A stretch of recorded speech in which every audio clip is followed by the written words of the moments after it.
Welcome to the Perfectly Preserved podcast. I'm your host, Jenny Gomes. And I'm Anna Cash. Here we come together to bring you a podcast all about preserving food safely, easily, and dare I say perfectly at home. Ready to can like a master preserver? Let's get into today's episode. Welcome back to another episode of the Perfectly Preserved podcast. I'm Anna here with my co-host Jenny. We want to thank you so much for being here. Today's episode is going to be all about acidification, why you need it, when to use it, what kind of products you can use for the best results. And we appreciate this episode because one of our listeners emailed in with this specific question. But before we get started, I want to thank everybody for leaving a really nice positive reviews on our podcast, wherever you listen to your podcasts and download them. And then also you can find us on YouTube. We started that this year and I am slowly learning how to do it. I'm not very good yet, so please be gentle with your comments. Jenny, why don't you start us off? What are we going to hit on today? Okay, so our wonderful listener, Amy, thank you for emailing Amy. She said that she's wondering if there's an easy guide for safely switching out the acidifying agent in recipes. For example, she has an applesauce recipe, and Anna and I don't know where this applesauce recipe came from.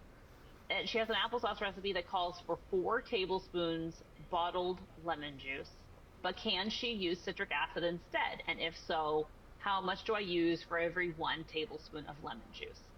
She has a lemon allergy, and she'd love to be able to easily alter safe recipes that call for lemon juice. And we thought that was such a specific question that we've not covered at all. And we're going to dive in. If this is your first episode, thank you so much for joining us. Anna and I are master food preservers, and we love sharing safe, tested, trusted info so that you guys can preserve all the things, all the safe ways there are to preserve them. And this is such a great question. I'll start by saying that all foods have a pH value, and you might remember back to like 7th or 8th grade science, maybe you dipped a little strip into some liquid to test a litmus paper, right, to measure how acidic or how alkaline something is. It's a scale that goes from 1 to 14. Water is 7, so you think of like neutrality being at 7, or you can kind of keep that in your mind. And then the more acidic a food is for our canning and food preservation purposes, the lower the number. And the magic number that we have to keep in mind when we are preserving is 4.6. So we need all the food that we water bath can to some acidity has to be a 4.6 or greater, which is a smaller number. We have a whole episode all about acid and canning. You can scroll back to season 1 and binge those beginner episodes because we'll explain in super detail all things acid. But that's the magic number you keep in mind. We preserve safely lots of foods that are more alkaline than 4.6, and we do that with increased heat. So acid is part of this magical trifecta that creates an atmosphere in the jar where spoilers can't grow. And if you have not quite as much acid, then you need to increase it, or you increase heat so that the environment inside the jar cannot grow spoilers. Most notably, we don't want to create a low acid environment where the C. botulinum can produce its toxin. So you don't have to understand anything acid necessarily, but as long as you understand, you need to follow a trusted recipe that calls for acidifying ingredients for some types of food. So we're going to talk about all the ways that you can answer this question of, if I can't do lemon juice or don't have lemon juice, can I use citric acid, and how do I do that? And we're also going to talk a little bit about why lemon juice is a common go-to item and why it should be bottled. And Anna's going to take it away, I think. Anna, what's first on your list? I love this question, and I appreciate Amy sending it in because allergies are one of the main reasons that people can, right? Mm-hmm. They want to know what's exactly in their food. And so this is a great question. Yes, you can swap out lemon juice for citric acid. Because citric acid carries a much higher pH and it's really sour, you're going to use quite a bit less. So the conversion rate for 1 tablespoon of lemon juice is 1/4 teaspoon of citric acid. I think that's really important to know because we were actually playing around with some citric acid the other day because we're doing these like naturally flavored soda drinks, right? And my son was like, oh, we could add some citric acid to punch up the flavor, because he was watching a YouTube video about it, you know.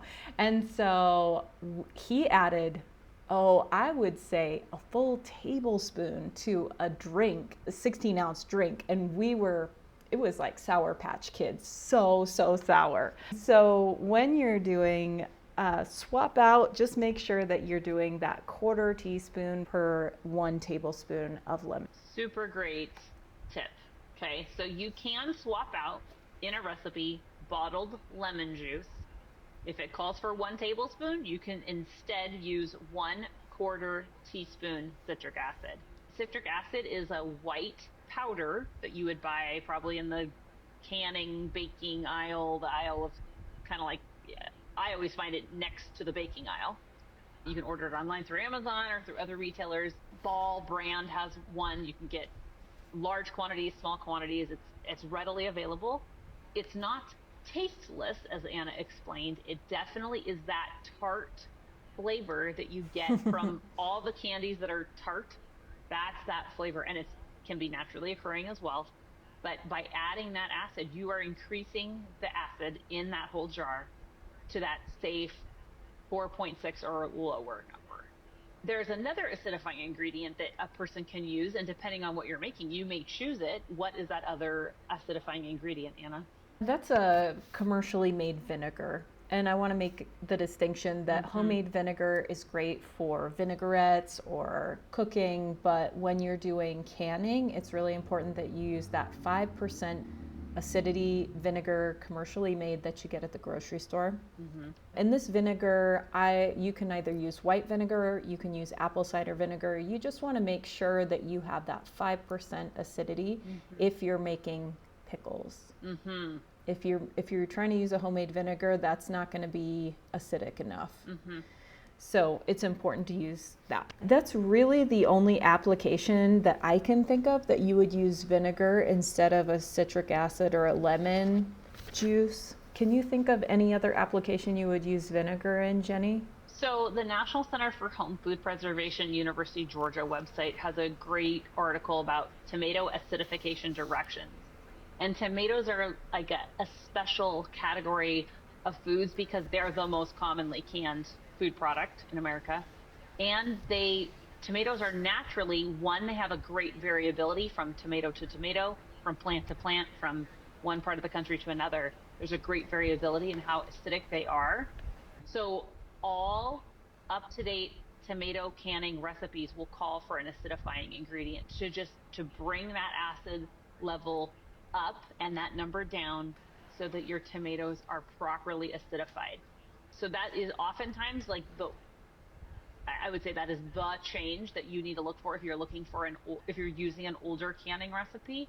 All safe canning recipes for tomatoes specifically call for an acidifying ingredient. But back to this website, National Center for Home Food Preservation, they have a great table that tells us how to acidify tomatoes.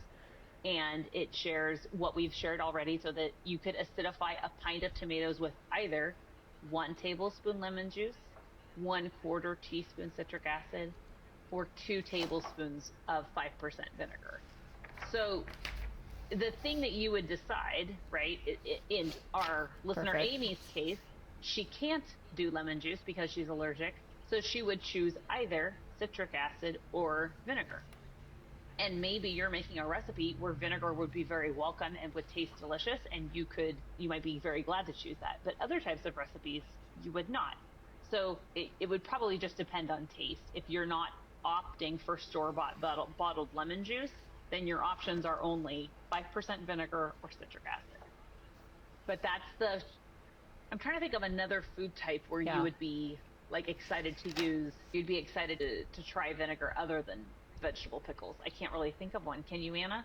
Well, I was just remembering that I use vinegar for my salsa. Like I put vinegar in my homemade salsa. And I know that's a tomato product, but a lot of times people might not think that vinegar would go in a salsa. But I would prefer vinegar in a salsa over lemon juice or citric acid, just because the flavor is different. It's a different flavor profile for vinegar. Right. I wonder if our listeners are going to ask, can lime juice be used instead of lemon? And I would think that the answer would be yes, if on the bottle it says 5% acidity. Do you agree with that, Anna? Yeah, yeah, absolutely. So if you are a person who's swapping, you have to read your labels. A lot of times we get this in this conversation, Anna and I get the question, can I just squeeze fresh lemons? And it's again coming from a really awesome place in their heart where they want to use fresh and not use store bought. Even lemons have Right. great variability in their acid levels, where they were picked, how long they were ripened for, and the riper and more delicious, it's probably the less acidic they will be, right? So it's really important that you use 5% acidity store bought bottled lemon juice for acidification. Now, there's lots of recipes where lemon is part of the recipe, but it's not required for acidification. And if that's the case, a good canning recipe will say lemon juice, and it might say fresh squeezed. If that is indicated in that recipe, then you know, oh, this is not for acidification. This is for flavor. So I think just last week we talked about adding lemon to blackberry or other fruit recipes. Fruit are generally very acidic. Yeah. All the berries, cranberries, they're all quite acid. So the addition of lemon is purely for flavor and not for food preservation purposes. So in those cases, you can use squeezed, or you could swap it out for grapefruit or lemon. Or I've done raspberry jam with grapefruit juice, and it's like a little different, but not a lot different, but it is a really great combination. Of course, lemon is delicious with raspberry too, but you can play around when your base is already very acidic, which would be most fruit. Then you can feel comfortable playing with your citrus additives. But if the lemon juice is, if it says bottled, use bottled. And I think this would be a good time also to say that the book that Jenny is referencing, or the website, is one of the best sources of tested recipes that we have. The University of Georgia Cooperative Extension does so much food testing. They do it for the USDA, and they make sure that their recipes are totally safe. So we'll put that in the show notes so that you know exactly where to go. Because I think a lot of times you maybe just grab a recipe that's a family recipe, like Jenny said, and there might not be acidification for a tomato product, and you're like, what's the big deal? And having a good resource in your back pocket is really, really important. Yes. We will link in the show notes. I have a chart that you can download of all the food groups and their acid values. So if this is all brand new to you and you would like an idea of, okay, what's high acid, what's not high acid, it's a free download. You can just download it and refer to it if it's helpful to you, just to give you an idea of what types of foods are really high in acid and which ones are not. Tomatoes in particular are always thought to be really acidic, and they're not. They're the ones that are actually the least acidic of the water bath canning safe food types. So it's especially important to follow a tested recipe if you're preserving tomatoes. Yeah, and it's almost tomato season. I've got some tomatoes that are starting to come on right now, but it's going to be tomato season here in the blink of an eye, and people are going to be wanting some really good recipes.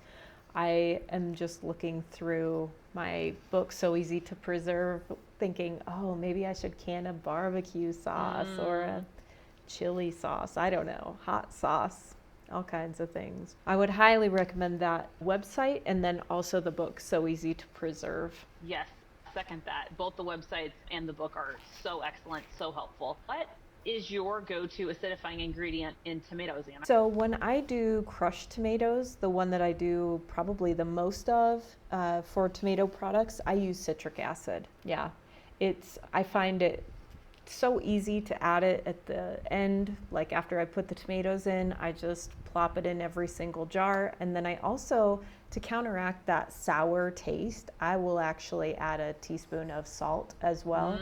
Or you could also add a teaspoon of sugar, something to offset that sweetness, but I like adding salt. What about you, Jenny? What do you normally do? I do the same, and I think it's important to think about or plan out, if you're canning tomatoes and you're new to this, when are you going to add your citric acid? So most of the time, all of your ingredients are just all together, right? Or they're very obviously either in the jar or they're not in the jar. So if you're a beginner, it's a thing to think through. Am I going to put this quarter teaspoon, this little bit of something, in the jar when the jar is hot but empty? Yeah. Am I going to put it in on top of the tomato and then it will very quickly disappear before your eyes and you won't be able to, you won't know, did I already put this in? So it's a thing to think through. It's not, I wouldn't say it's like a Yeah. hard part, but it is a thing to think about. Am I going to put this in every empty jar? In every full jar? Am I going to do, how am I going to do it? And how am I going to make sure that I do it in every jar? And I always tell people, if you're not sure, put another quarter teaspoon in because there's nothing bad's going to happen. Put your teaspoon of salt in, like Anna said. There's nothing wrong with double acidification, right? It just might be like a little more tart than you were thinking. But it's important to think through how will I be sure that all of my jars are properly acidified. And same thing if you're adding the lemon juice. Same question. What will my process be so that all the jars are properly acidified? And again, it's not hard, but think it through. And then I would say do it exactly the same way every time. Have your countertop set up the same way. So your measuring spoon and your bottled lemon juice are right here, right next to where you set your jar, whatever your flow is in your kitchen, have it exactly the same every time. Like if I can somewhere other than my kitchen, I can't help but set it up exactly the same because then I'm just marching through the steps, never missing a jar. And again, if you ever think, oh, did I put this in here? Did I add this? Add it again. And like Anna suggested, add the salt and put your lid on and process. But I can't remember if I've told you this story, Anna. There was one salsa recipe where I did not add the acidifying ingredient, and I realized it after I had already put it into the pot, and I canned it on purpose, and I put a big black X on top. Oh no! And I put it at the top of my shelf to see what would happen. And it's important to note that the C. botulinum toxin is tasteless, odorless. You would never know it if you ate it. This is not a test of would I get deadly ill or not. It was just, I thought, I wonder what will happen to the rest of this. Oh, it was like a pineapple salsa or a peach salsa. It was a fruit salsa I made. So it actually did end up becoming a volcano of mold, which is only like warning the eater of that's a very obvious thing. Don't eat this. You're going to get a bellyache, but it would not, again, you would have no indication that you had accidentally grown the C. botulinum toxin. So anyway, that just is one thing I've done, and it did create a total volcano of gross brown mold, and it actually broke the seal and the whole thing. But my kids were tiny and they weren't gonna like climb up and eat it. Wow. So do you think, was it a lid failure then? Well, I couldn't say for sure, I guess. I don't think so, but it was like siphoning out blackness. It came out over the top. Oh no. So it may have been, but the other jars that I've preserved of that same recipe not have lid failure. So it was just a thing I did. It was like almost 10 years ago I did this. I realized, oh, wait a minute, I didn't do this. And I thought, what the heck? I'll just can it and put an X on it and see what happens. Because I was curious what it would look like. Maybe it was because it was like, there was a lot of fruit in there too. I don't know. But don't do it. Don't let me be the weird one who did that. Interesting. You don't have to do it. That's funny. I'm trying to think if there's anything else that I would use vinegar for as an acidifying agent than pickled veggies or tomato products. And I just don't think that flavor lends itself to like jams. You would be pretty thoughtful about your vinegar choice. And I think actually this is a good vinegar comment. We have a couple episodes about making pickles that you should definitely check out if you love like pickled veggies, because we have some good whole episodes all about that. But I have a friend and family member who I just was texting with her about. She said, well, which vinegar should I use? And I explained just one that says 5%, and you can get as fancy, expensive, as wild as you want with the vinegars, as long as it's that 5% you have to read on the label. And this is a couple years ago, I think, like in the post-COVID madness of grocery stores, there was, you might recall, a lot of vinegars being sold that were essentially being cut with water, so they were cheaper for the company to make, that were like 4%, right?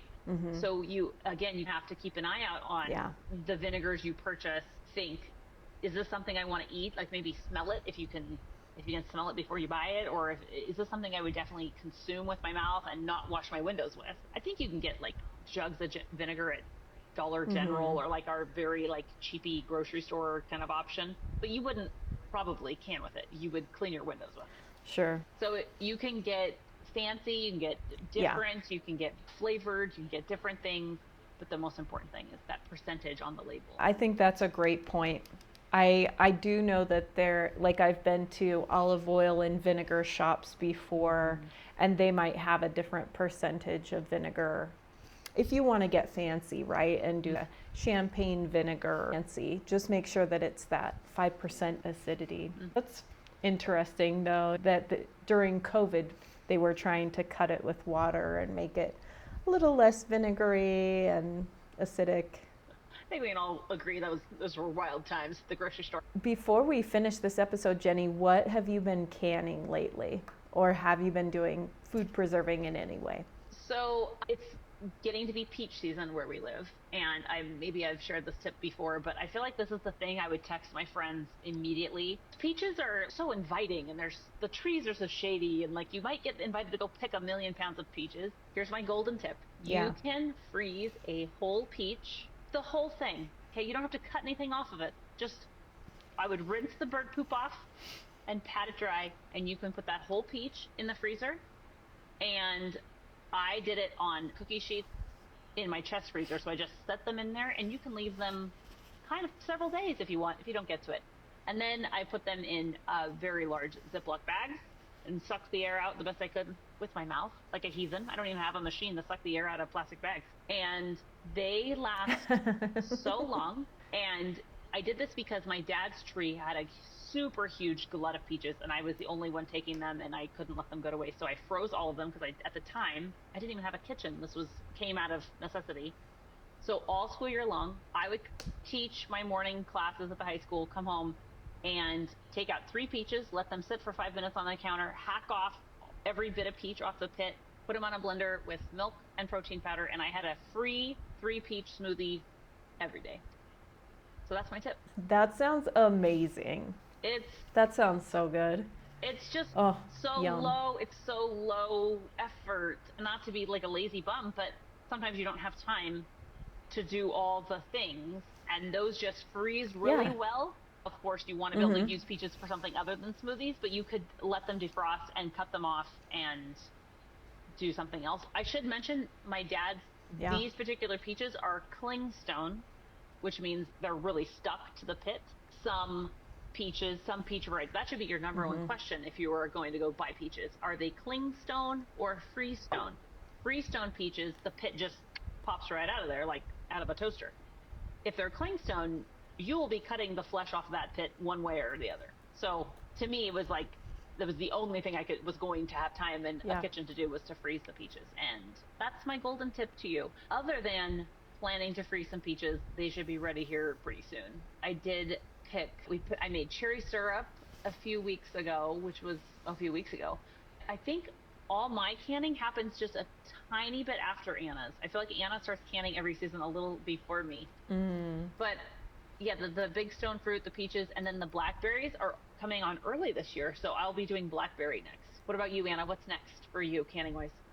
Oh, nice. You know, we're the same. I don't know what happened this season, but everything seems to be about 2 weeks early, which is just insane. I went through the last 2 years of photos on my phone just to see if I was losing my mind. I'm like, man, apricots seem like they're coming on really early, and it was legitimately 2 weeks early.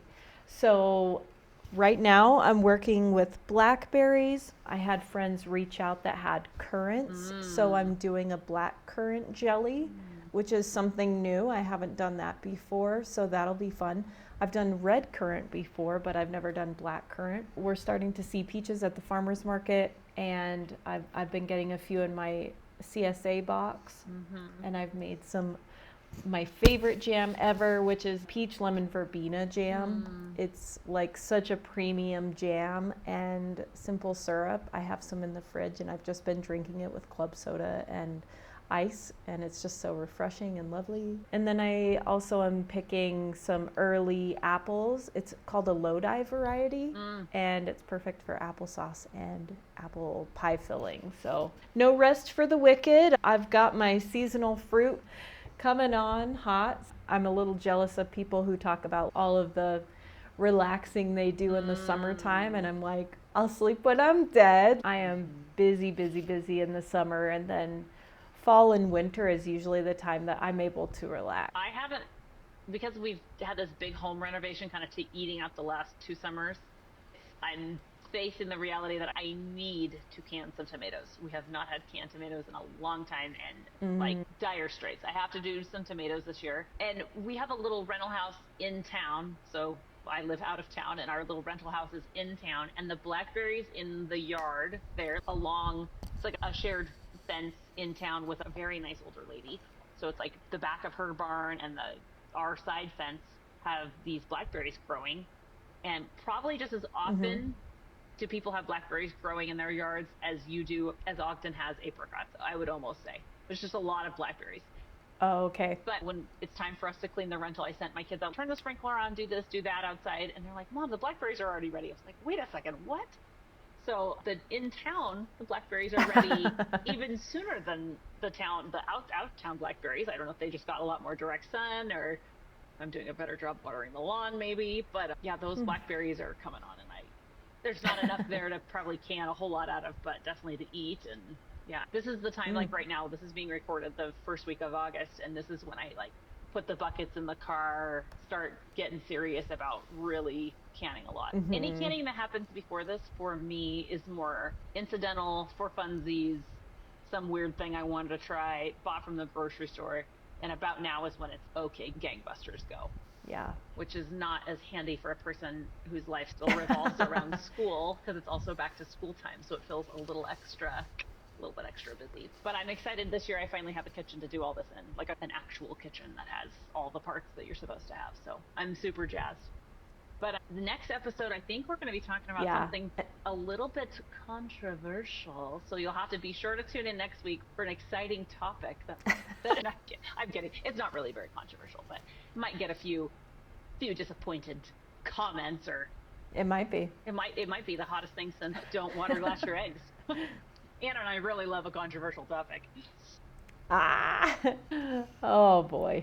Well, tune in next week. Yes. We're glad you're here. We love talking about food preserving. And again, if you have any food preserving questions, email perfectlypreservedpodcast@gmail.com. That's our show.